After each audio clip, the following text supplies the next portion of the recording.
Hi I Venkatesh. இன்னைக்கு டே 28 vlog. நம்ம நேற்று ட்ராவல் பண்ண ஒரு வழியாக வீட்டுக்கு வந்துட்டோம். ஒரு 8 o'clock கிட்ட வந்துப்போம். வந்துட்டு அதுக்கப்புறம் வந்துட்டு குளிச்சுட்டு அம்மா கையால் வந்து இட்லி, அதுக்கப்புறம் சட்னி, பயிர் குழம்புலாம் வச்சாங்க. சாப்பிட்டு முடிச்சுட்டு எங்களுக்கு 4 பேருக்குமே இன்றைக்கி தான் ஃபஸ்ட் டே அதெல்லாம் நல்லா போட்டு முடிச்சுட்டு மத்தியானம் பார்த்தீங்கன்னா தூங்கிட்டேன். தூங்கி எழுந்ததுக்கப்புறம் அம்மா வந்துட்டு கூழ் கொடுத்தாங்க. அது குடிச்சு முடிச்சுட்டு வெயிலுக்கு எதமாக அதுக்கப்புறம் சேலத்தில் இங்கே வந்தால் அதாவது வெயில் குறையுன்னு பார்த்தேன். அப்படிலாம் கிடையாது. எங்கே போனாலும் அவங்களுக்கு சாவடி பண்ணா சொல்லிட்டு சாவடிக்கிறாரு.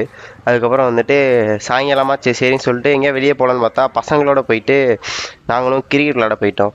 போயிட்டு இதான் நாங்கள் கிரிக்கெட் விளாட போகிற இடம். சரி அப்படி இப்படின்னு தான் இருக்கும், பரவாயில்ல சரின்னு சொல்லிட்டு நீங்கள் இந்த மாதிரி ஒன்ஸ் விளாடும்போது இந்த மாதிரி டீம் பிரிச்சிருக்கீங்களான்னு தெரில. ஒருத்தர் குனி வச்சு அவர்கிட்ட கூட நம்பர் சொல்லி ஒரு மாதிரி திடீர்னு ரொம்ப நாள் கழிச்சு நாங்களும் விளாட்றோமா. ஏன்னா நாங்கள்லாம் வேறு வேறு ஊரில் படிக்கிறதுனால யாராவது வந்த பிறகு தான் வந்துட்டு இந்த மாதிரி விளாட முடியும். அதனால் இன்றைக்கி நாள் வந்து அருமையாக போச்சு. போயிட்டு விளாண்டு முடிச்சுட்டு எப்படி சொல்கிறது, அதை எக்ஸ்பிளைனே பண்ணல. ரொம்ப நாள் கழிச்சு நாங்கள் விளாட்றோமா. நிறைய பேர் வேலைக்கு போயிட்டாங்க. இன்றைக்கி தான் ரொம்ப நாள் கழிச்சு சேர்ந்தேன், நல்லா இருந்துச்சு. அப்படியே ஒரு சன்செட்டை பார்த்துட்டு வீட்டுக்கு வந்தேன்னா வந்து முடிச்சோன்னா வீட்டில் அம்மா வந்து ராகி சேமியா செஞ்சு தந்தாங்க. ரொம்ப நாளாக சாப்பிடணுன்னு ஆசை. அதோடு இந்த விளாக் முடிச்சிடட்டா.